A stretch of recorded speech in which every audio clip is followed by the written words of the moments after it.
جی وعلیکم السلام فیصل صاحب، اس وقت پوزیشن ایم کیو ایم کی ہے کیا؟ جو خالد مقبول صدیقی صاحب کی ملاقات ہوئی اس کے بارے میں آپ ہمیں کیا بتا سکتے ہیں؟ دیکھیے، دو مختلف میٹنگز ہیں جو خلط ملط کر دی ہیں ہمارے میڈیا نے. ایک ہوئی ہے وزیر اعظم شہباز شریف صاحب کے ساتھ، اور اس کے بعد دوپہر میں جو اسلام آباد کے صحافی حضرات ہیں ان کے ساتھ ایک دہرانے پہ ڈاکٹر خالد مقبول صدیقی کی غیر رسمی گفتگو ہوئی. ٹھیک ہو گیا. وزیر اعظم صاحب سے جو گفتگو ہوئی وہاں دو باتیں بہرحال زیر بحث آئیں. ایک تو ہمارا مسلم لیگ نون کے ساتھ بھی جو معاہدہ ہے اس میں نقطہ اول یہ ہے کہ نئی مردم شماری جو کہ انتہائی منصفانہ ہو، جس کے نتائج سب کو قابل قبول ہوں، اس کو فی الفور ہونا لازمی ہے. آپ کے علم میں ہے کہ ہمارا تحریک انصاف سے بھی یہی معاہدہ تھا، بالکل صحیح. اور ہماری وجہ سے ہی پاکستان کی تاریخ میں پہلی بار محض 5 برسوں کے عرصے میں نئی مردم شماری کا ایک اعلان کیا گیا، اور اس پر کام بھی شروع ہو چکا ہے. تو نئی مردم شماری اور اس کے نتیجے میں منصفانہ حلقہ بندیاں ہوں تو ہی انتخابات کی جانب جایا جائے. اور آپ کو یہ بھی یاد ہوگا کہ شہباز شریف صاحب نے اپنی میڈن اسپیچ میں منتخب ہونے کے بعد ایم کیو ایم کے نہ صرف مطالبے کو اکنالج کیا تھا بلکہ اپنا ریزالو بھی شو کیا تھا. دوسری بات جہاں تک پیٹرول پرائسز کی ہے، دیکھیے ملک جس معاشی بحران میں ہے جو کہ یقیناً ان 4 ہفتوں کا پیدا کردہ نہیں ہے، اور صرف وہ پچھلے 3.5 سال کا بھی نہیں بلکہ ہمارے مسائل چلے آ رہے ہیں. 22واں IMF پروگرام ہمارا چل رہا ہے. تو بہرحال اب ہم جس ٹائٹ کارنر میں اس سے نکلنے کی سب کو سیاست سے اوپر اٹھ کے کوشش کرنی چاہیے. تو ہم جب یہ کہتے ہیں کہ پیٹرول پرائسز کو بڑھانا اگر ناگزیر ہے، تو ساتھ ہی ساتھ جو پہلی کابینہ کا اجلاس تھا شہباز شریف صاحب کی، اس میں نے ہی ایم کیو ایم کا موقف بہت واشگاف الفاظ میں جو کہ منیٹڈ ہے یہ کہا تھا کہ جناب جو لینڈ کروزر اور دیگر چلانے ہیں اس کو کیوں پیٹرول کی سب سے لیکن جو رہے ہیں جو لوگ پبلک ٹرانسپورٹ پہ سفر کرتے ہیں ان کو وہ سبسڈی جانی چاہیے. اس کے لیے کوئی ٹارگیٹڈ سبسڈی کا میکانزم بے نظیر انکم سپورٹ پروگرام یا احساس پروگرام یا NCOC کا جو ڈیٹا ہے اس کے تحت ہمیں. اور دوسری چیز ہم نے کہی تھی فوڈ انفلیشن کی وجہ سے کہ ہمیں راشننگ کرنی چاہیے شکر کی، آٹے کی، ساری چیزوں کی. یہی باتیں وزیر اعظم صاحب سے کی. جب صحافیوں سے گفتگو ہوئی ہے تو اس میں بھی خالد بھائی نے انہی نکات کے اوپر بات کی ہے، لیکن وہ شاید پک اینڈ چوز ہوا ہے. ہم بہت کلیئر ہیں کہ نئی مردم شماری کے بغیر. اچھا، بس اسی پہ ایک سوال میرا آپ سے یہ ہے کہ اس سے تو ہم آپ کے اس موقف کی مکمل تائید کرتے ہیں. آپ نے دیکھا ہوگا کہ میں نے کمیشن ہمیشہ کی ہے اور بہت سے اور لوگوں نے بھی میڈیا میں کہا کہ کراچی کا جو سینسس کے جو نتائج ہمارے سامنے آئے تھے وہ ناقابل یقین ہے کہ کراچی کی آبادی لاہور سے بھلا کیسے چھوٹی ہو سکتی ہے. لیکن چونکہ مین مسئلہ مردم شماری کا کراچی میں ہی، آپ کیا سمجھتے ہیں کہ اگر واقعی ایک ڈٹرمنیشن ہو اور کوئی آپٹکس نہ ہو، کھیلا نہ جائے اس چیز کے ساتھ، تو کتنی جلدی ہم کراچی کی مردم شماری کر سکتے ہیں، کراچی حیدرآباد؟ ہم میرے خیال میں یہ تو گنجائش کہ صرف 2 شہروں کی مردم شماری ہو باقی کی نہ ہو، یہ میرے علم میں نہیں کہ گنجائش موجود ہے یا نہیں ہے. یہ میرے علم میں ضرور ہے کہ مشترکہ مفادات کی کونسل میں جب صوبہ سندھ کا اختلافی نوٹ آیا تھا تو اس کو پارلیمان کے مشترکہ اجلاس میں مسترد کرتے ہوئے نئی مردم شماری کی حکومت کو، اس وقت کی حکومت کو پورا اختیار دے دیا تھا اور اس پر کام شروع ہو چکا ہے. جہاں تک یہ بات ہے کہ کتنی جلدی، آج ٹیکنالوجی کا زمانہ ہے. آپ ٹیکنالوجی کے ذریعے آپ کو پتا ہے کہ کئی ممالک میں تو کرفیو لگا کے مردم شماری، بالکل صحیح، تاکہ جو جہاں پر ہے اس کو گن دیا جائے. ہمارا بھی اصولاً یہی ماننا ہے کہ اس کو ڈی فیکٹو بنیاد کے اوپر، ڈیجورے بنیاد کے اوپر رہنا چاہیے. لیکن یہ ساری کی ساری چیزیں گلوبل بیسٹ پریکٹسز کو سامنے رکھتے ہوئے اگر تمام وسائل مہیا کر دیے جائیں اور افرادی قوت، تو یہ ہفتوں کا کام ہے، مہینوں کا، سالوں کا کام نہیں ہے. بالکل صحیح کہہ رہے ہیں فیصل صفدری. ہم آپ کے موقف کی مکمل تائید کرتے ہیں. کراچی حیدرآباد کی جو سینسس ہوا تھا 2017 کا، اس کے نتائج پہ کسی بھی پاکستان نے بلیو نہیں کیا. ایم کیو ایم کا موقف، ایم کیو ایم پاکستان کا موقف بالکل صحیح ہے. فیصل صفدری جو ایم کیو ایم کے اہم رہنما ہے ہمیں بتا رہے تھے کہ یہ سنگل امپورٹنٹ پوائنٹ ہے ایم کیو ایم کے پولیٹیکل اسٹینڈ کے اندر. فیصل صفدری صاحب بہت شکریہ. آپ اسی کی ڈکٹیشن پہ چلیں، اس کے میرٹ ڈی میرٹ کس نے کیا کیا اپنے دور میں، اب 4 ہفتوں میں لوگ کیا توقع کر رہے ہیں، وہ اپنی جگہ پہ قابل بحث ہے.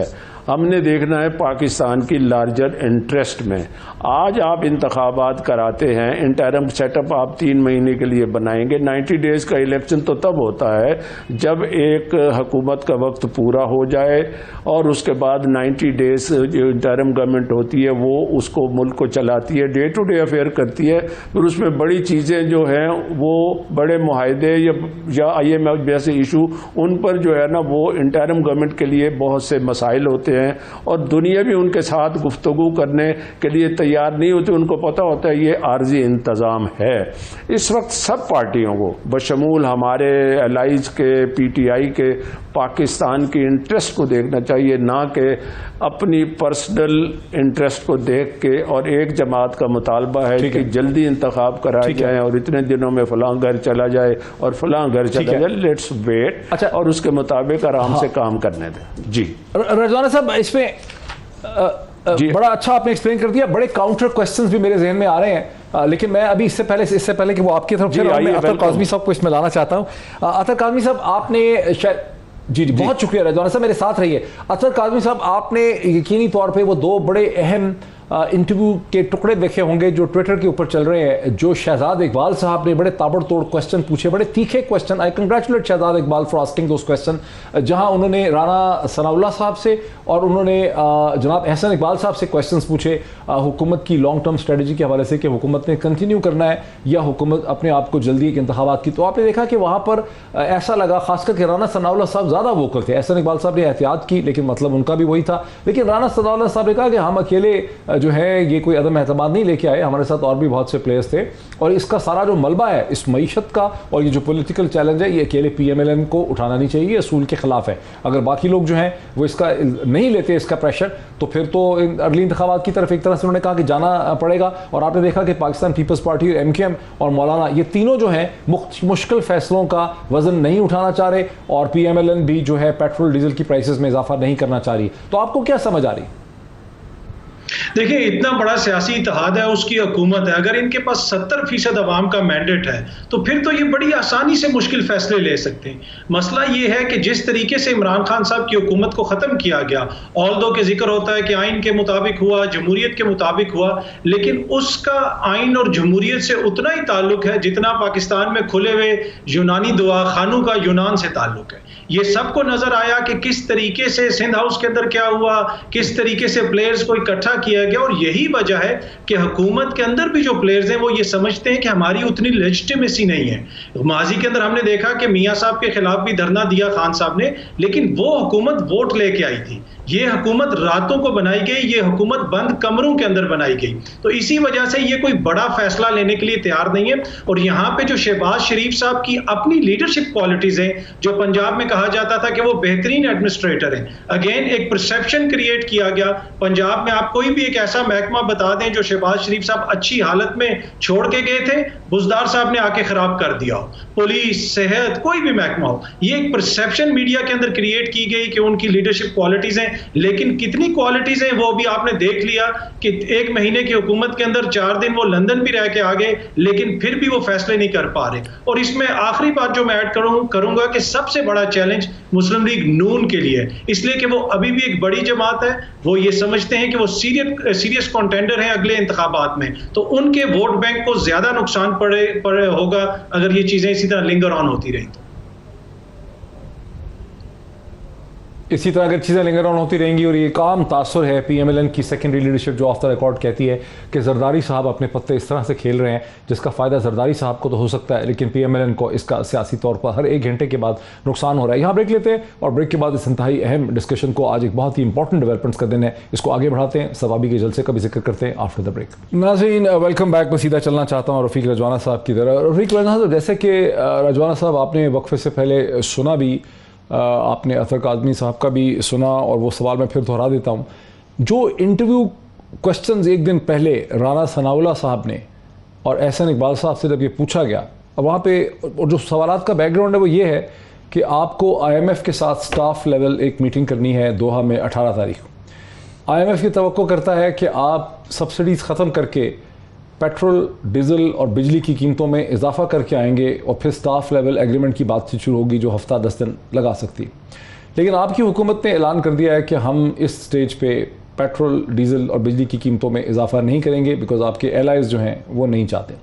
یہ وہ صورتحال ہے جس پہ جب سوال اٹھائے جاتے ہیں, کیونکہ اب سوال لوگوں کے ذہنوں میں ہے کہ اگر تو آپ کی حکومت کی سوچ رہی ہے, P M N led government کی سوچ رہی ہے کہ ہمیں 14 مہینے حکومت کرنی ہے, اگلے سال تک کرنی ہے, تو پھر تو آپ بڑے بڑے ڈیسیجنز اٹھا سکتے ہیں کیونکہ اس کے پھر آپ اس کو برداشت کریں گے, ہینڈل کریں گے. لیکن اگر آپ کو لگ رہا ہے کہ بہت جلدی انتخابات ہو جانے ہیں تو آپ پھر اس قسم کے مشکل سٹیپ نہیں اٹھائیں گے. لیکن آپ وہ مشکل سٹیپ نہیں اٹھا رہے, اور احسن اقبال صاحب اور رانا ثناء اللہ صاحب کی باتوں سے یہی لگتا ہے کہ اب پی ایم ایل این بذات خود غور کر رہی ہے کہ ہمیں ارلی انتخابات کی طرف چلے جانا چاہیے. اس پہ آپ کا کیا ہے استدلال؟ دیکھیے جی, سب سے پہلے تو میں کسی اس طرح کی فیصلہ سازی میں حصہ نہیں ہوں. میں ایک پولیٹیکل ورکر ہوں. I am not holding any office, not any portfolio. Number 1. Rana Sanaullah صاحب نے کیا کہا, ہی از دی بیسٹ جج of his own seeing and his own interview. ٹھیک ہے جی. احسن اقبال صاحب نے کیا کہا وہ خود بتا سکتے ہیں یا انہوں نے خود بتایا ہوگا.